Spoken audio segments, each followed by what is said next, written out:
हम सारे छत्रपति शिवाजी महाराज park art festival में जमा हुए हैं, राइट। महाराज के नाम पे पार्क है, उसी नाम से आगे बढ़ाकर यहाँ पर आर्ट फेस्टिवल है। यहाँ पर मुंबई में एयरपोर्ट उनके नाम पे है, बस स्टेशन उनके नाम पे है, कई चौराहे उनके नाम पे है, मूर्तियाँ खड़े करते हैं, क्षत्रिय कुलावतंस वाले जैकेट पहनते हैं। हम लोग महाराज पर प्यार जताने के लाखों तरीके निजात कर चुके हैं। छत्रपति शिवाजी महाराज के बारे में हमें कितनी रुचि है ये हम जताते हैं, लेकिन शिवाजी महाराज बच्चों को समझ में आए, अपने कल के युवाओं को महाराज पता चले, इसलिए कोई कुछ नहीं करता। 90% महाराष्ट्रियन लोगों को भी 90% शिवाजी महाराज का इतिहास पता नहीं है। प्यार बहुत है लेकिन पता नहीं है। सो ये एक खेल है जो खेलते खेलते छत्रपति शिवाजी महाराज के जीवन की बातें बस खेलते खेलते ही बच्चों को समझाता है। ये अगर बंद दिखता है तो कुछ ऐसे दिखता है, तो ये खुलने के बाद एक पट बन जाता है, एक बोर्ड बन जाता है। ये बेसिकली मराठी में है, लेकिन सिर्फ मात्र एक शीट लगाने के बाद ये खेल अंग्रेजी में बदल जाता है। इस खेल के पट पर छत्रपति शिवाजी महाराज के जन्म से लेके राज्याभिषेक तक उनके जीवन में घटी हुई 100 घटनाएं उस क्रम में दी हुई है जिस क्रम में वे घटी थी। अब ये सारी पूरी जर्नी में महाराज के साथ उनके मावड़े हुआ करते थे। महाराज के सोल्जर्स को मावड़े कहते हैं। तो आप भी इस खेल में महाराज का मावड़ा बनते हो। आपको जो कलर रंग पसंद है उस पसंद के मावड़ा का टोकन लेकर शिवजन पर रख के खेल शुरू करना है। अब आपका खेल शुरू होता है स्वराज्य के लिए ज़्यादा से ज़्यादा उपलब्धियाँ गिनाने के लिए, उपलब्धियाँ करने के लिए, कंट्रीब्यूट करने के लिए हर हर महादेव कहते हुए पाँसे फेंको। 500 का दान आपको जहाँ ले जाएगा उन घटनाओं में आप थे ऐसे मतलब होगा। तानाजी राव ने सिंहगढ़ जीता था, वो अजय देवगन वाली मूवी 300 करोड़ वाली वो यहाँ घटी थी, इन 2 घरों पर। आप खेलते खेलते यहाँ पहुँचते हो तो इसका मतलब ये होता है तानाजी राव को आपने भी मदद की थी, तो आपको तो बख्शिश मिलना चाहिए। जो खिलाड़ी अच्छी घटनाओं में पहुँचता है उसे स्वराज्य के खजाने से स्वराज्य लक्ष्मी मिलती है। ये है खेल का चलन, the currency of the game. विजयी घरों पर पैसे मिलते हैं, मज़ा तो आने लगा है, लेकिन कुछ घटनाएं ऐसी भी थी जहाँ पर जीत नहीं हुई थी। जैसे अफजल आया, उसने सुबह लूटा। शाइस्ते खान करके एक मुगल सरदार महाराज के घर में 3 साल रहा। ऐसी घटनाओं पे जहाँ पे स्वराज्य को क्षति पहुँची है, ऐसी घटना पर आते हो तो आपको पैसे देने भी पड़ते हैं। अब आप छोटे हो या बड़े, आपको पैसे देने को अच्छा नहीं लगता। तब पता चलता है स्वराज्य कितने उतार चढ़ावों से भरा हुआ था। ये स्वराज्य संग्राम में कौन सी घटनाएं किस क्रम में आई, ये खेलते खेलते पता चल जाता है। अब इस खेल में आपको साथ देते हैं भारतीय वंश के, भारतीय मूल के असली सुपर हीरोज। तो आपको कार्ड्स के रूप में ये साथ देते हैं। तानाजी राव का कार्ड आपको मिला तो तानाजी राव कहाँ लड़े, ये नंबर इस पर दिए हुए हैं। खेलते खेलते 81 पे मैं आया था, अगर मुझे 500 वोन मिल रहे हैं तो मैं ये कार्ड दिखाकर 200 वोन ज़्यादा लेता हूँ, क्योंकि मेरे पास वही होता है जो वहाँ पर खुद लड़ा था। खेलते खेलते बच्चों को कौन सा योद्धा कहाँ लड़ा, कौन से दुर्ग पे क्या हुआ, ये पता चलने लगता है। इसके साथ खेल के साथ हमें किताबें भी दी हुई है। जिस घर पे जाते हो उतनी घटना मराठी, हिंदी, अंग्रेजी तीनों भाषाओं में एक पैराग्राफ में दी हुई है। आजकल कोई बड़ी किताबें पढ़ता नहीं है, तो इतने सा पढ़ो और आपको उतना इतिहास पता चल जाएगा। आयरन मैन, स्पाइडरमैन से बेहतर महाराज के लिए लड़ने वाले स्वराज्य योद्धाओं की, वॉरियर्स की जानकारी इसमें दी हुई है। तानाजी तो शायद सबको पता है, राइट। कोई मूवी आई है तो तानाजी पता है क्या? बापूजी पता है, जिन्होंने तानाजी से पहले 3 बार सिंहगढ़ जीता था। सिंहगढ़ हमने यहाँ जीता था, सिंहगढ़ हमने यहाँ पर भी जीता था। एक फोर्ट 2-2 बार, 3-3 बार क्यों जीत रहे हैं? बड़ों को ये गलत फहमी है कि हमें छत्रपति शिवाजी महाराज का इतिहास पता है। वह गलत फहमी ये खेल खेलते खेलते दूर करता है और हमारे कल के युवाओं को, हमारे बच्चों को छत्रपति शिवाजी महाराज के बारे में एक्चुअली जो असली अच्छी वाली जानकारी है वो सारी जानकारी देता है। अब आप कहोगे कि बच्चे तो हमारे पढ़ते भी नहीं, स्कूल की किताबें नहीं पढ़ते, तो ये कहाँ से पढ़ेंगे?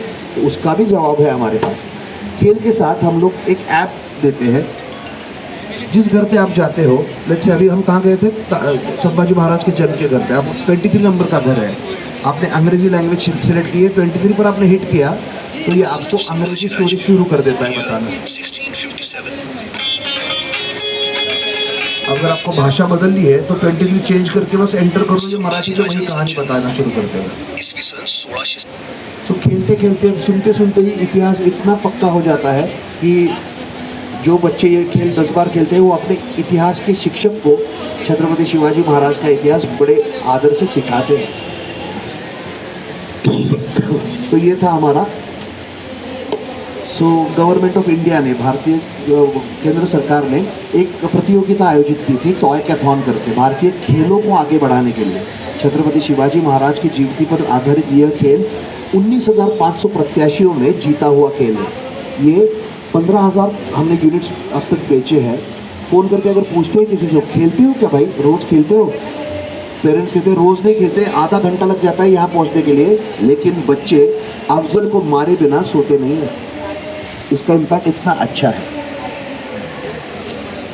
द मावड़ा करके हमारी वेबसाइट है जहाँ से आप ये घर मंगा सकते हो। हम लोग अमेज़ॉन पर भी है, चेक करिए। सिर्फ यही नहीं, बहुत सारे अलग अलग गेम्स भी हमारे पास है। जैसे इसी बोर्ड गेम का अगर छोटा वर्जन निकालें कि बच्चे छोटे हैं, पूरा इतना समय नहीं दे सकते, आधा घंटा पौना घंटा बैठते नहीं एक जगह पे, तो इसी बोर्ड गेम का पहला पार्ट है ये, जिसमें छत्रपति शिवाजी महाराज के जन्म से लेके अफजल के एनकाउंटर, अफजल वध तक 32 घटनाओं पर आप सेम वही करते हो। छोटा गेम है, 20-25 मिनट में ख़त्म हो जाता है, वही सारी बातें आपको शॉर्ट में समझाता है। तो ये बोर्ड गेम है।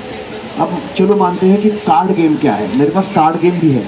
देखिए हमारे यहाँ ना दुर्गों पर, जो लोग पर कहते हैं दुर्गों पर जाने की एक बहुत ट्रेंड सा लगा रहता है। लोगों को लगता है दुर्गों पर जाना यानी अच्छी बात है, सिर्फ इसलिए कि उनका महाराज पर प्यार है। लेकिन दुर्गों पे क्या हुआ था, वो दुर्ग स्वराज्य के किस काम आए थे, ये किसी को भी आज तक कभी सिखाया नहीं गया है।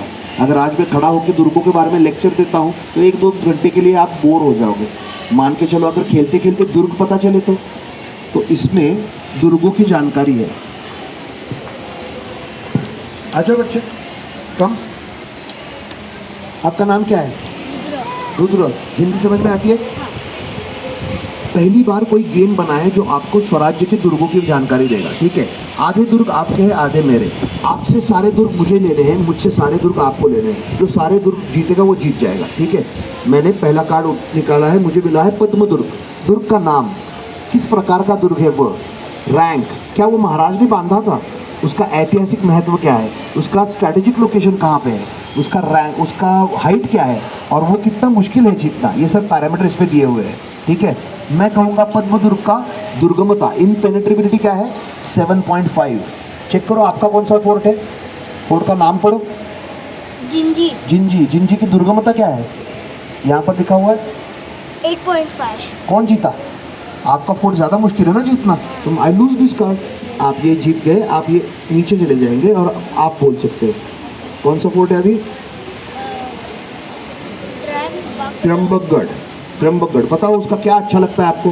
ये मेरा अच्छा फोर्ट है, मैं जीतने वाला हूँ। बताओ कोई भी एक बात बताओ, हाइट बताओ, क्या है हाइट त्र्यंबकगढ़ की? 7। Trimbak height 4200 feet, awesome no. मेरे पास है रायगढ़, मेरा रैंक 1 का फोर्ट है, लेकिन मेरी हाइट क्या है 2829। कौन जीता? मुझसे रायगढ़ ले लिया आपने, क्योंकि आपकी हाइट ज़्यादा है ना मुझसे, आप जीत गए। खेलते खेलते आपको अभी पता चल गया कि रायगढ़ भले ही 1 नंबर का फोर्ट है, लेकिन समुद्र सपाटी से उसकी ऊंचाई इतनी ज़्यादा नहीं है जितनी त्र्यंबकगढ़ की थी।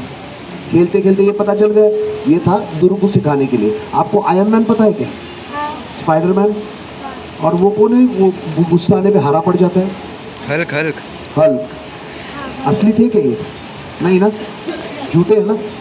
असली इंडियन सुपर हीरोज ये थे, ठीक है? इसमें 38 इंडियन सुपर हीरोज हैं, आधे आपके आधे मेरे। आपसे मुझे चाहिए सारे, मुझसे आपको सारे चाहिए। मैंने पहला वाला कार्ड निकाला, मुझे मिला है फिरंगोजी नरसाड़ा, ठीक है?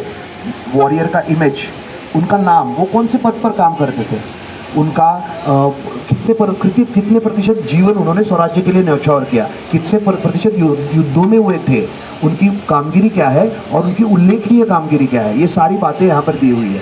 अब मैं बताऊँगा फिरंगोजी नरसाड़ा का परफॉर्मेंस 6, उन्होंने संग्राम दुर्ग जिताया था, लड़ाया था। 6 चेक करो। आपका वॉरियर का नाम पढ़ो। हम्बीराव मोहिते से कौन जीता है भाई? परफॉर्मेंस क्या है? 8। आप जीत गए, नीचे चले जाएगा। अब वी कंटिन्यू। ये कौन है, नाम पढ़ो इधर ऊपर। मोरोपंत पिंगले। मोरोपंत पिंगले, क्या बताओगे उनका, क्या अच्छा लग रहा है आपको? वो कौन सा पैरामीटर अच्छा लग रहा है उनका आपको? अच्छा, परफॉर्मेंस 9। नारायण देशपांडे परफॉर्मेंस 6। आपके बेस पे गिरे जाएंगे। सारे जो जीत गए वो जीत गया, लेकिन अभी आपने मोरोपंत के बारे में सब कुछ समझा, फिरंगोजी नरसाड़ा के बारे में पहली बार शायद सुना होगा। तो ये खेलते खेलते आपको इंडियन ओरिजिनल सुपर हीरोज की जानकारी देता है, ठीक है। These were real men who fought for you. Do you know? There is this one warrior. ये आजोबा ये ग्रैंडपा थे। From 265 kilometers from here एक वॉर हुई थी जिसमें ये आजोबा, उनकी उम्र 65 थी तब लड़ते लड़ते न्योछावर हुए स्वराज्य के लिए। At the age of 65, this man died fighting for you and me, not more than 265 kilometers from here. So these guys were the real, original superheroes of Swaraj, of you and me. वो हाथों से क्या जाले फेंकने वाले हमारे super hero नहीं है। जाले तो माँ साफ करती है ना, वो अपने सुपर हीरो कैसे हुए? सुपर हीरो तो ये लोग हैं भाई, ठीक है। तो इन्हीं की जानकारी आपको खेलते खेलते मिल जाती है। आपको एक सीक्रेट बताऊँ, ये जो आर्ट फेस्टिवल है इसका नाम छत्रपति शिवाजी महाराज आर्ट फेस्टिवल है। इसमें 4 दिन में 4 लाख लोग आते हैं। 4 लाख लोगों को अगर आप इकट्ठा करते हो और उनको पूछते हो कि छत्रपति शिवाजी महाराज पसंद है, सब बोलेंगे हाँ। अब उनको पूछो कि महाराज के लिए लड़े हुए कितने योद्धा आपको पता है, सब मिल के 12 नाम नहीं बता पाए। जबकि ये खेल खेलते ही आपको 38 ओरिजिनल इंडियन सुपर हीरोज की जानकारी देगा, ठीक है। समझ में आ गई बात? Thank you. छत्रपति शिवाजी महाराज जी का जो इतिहास बताने का ज़रिया बहुत अच्छे तरीके से इन्होंने अपनाया है। ये टॉय के ज़रिए इन्होंने कुछ इनोवेटिव आइडिया लेकर आए हैं कुछ सिखाने के लिए। बहुत अच्छा लगा देख के, इन्होंने क्या एक्सप्लेन किया, बहुत अच्छा लगा। इनका एक्सप्लेनेशन बहुत अच्छा था और जिस तरीके से इन्होंने एक्सप्लेन किया ऐसा लग रहा था कि मतलब इनका पूरा दिल और जान इन्हीं में है ना, सिखाने में।